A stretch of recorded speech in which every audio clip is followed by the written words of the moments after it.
وقتی به گذروندن اوقات فراغتم فکر میکنم میبینم هر روزم داره به بطالت سپری میشه. علتش چیه؟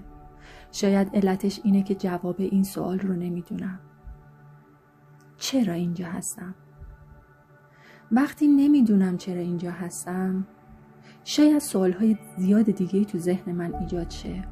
اگر بتونم این سوال جدی رو از خودم بپرسم که چرا اینجا هستم و اگر بتونم به جوابش دست پیدا بکنم عواقب خوبی برای من داره.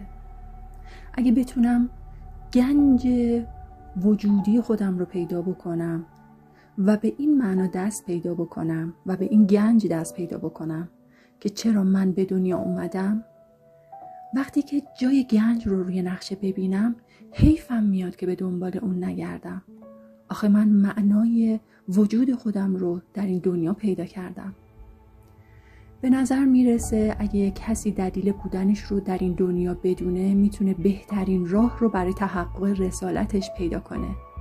این دلیل برای هر کسی خیلی شخصیه.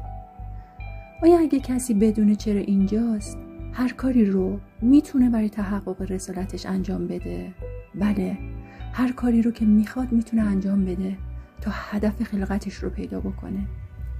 آیا دلیل بودن ما در این دنیا واقعا چند تا خونه و ماشینه؟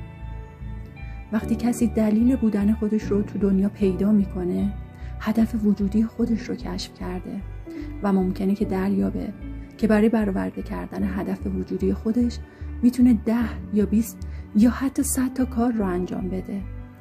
راضی ترین افراد کسانی هستن که هدف وجودی خودشون رو میشناسن و تمام فعالیت هاشون رو در راستای همین هدف امتحان میکنن.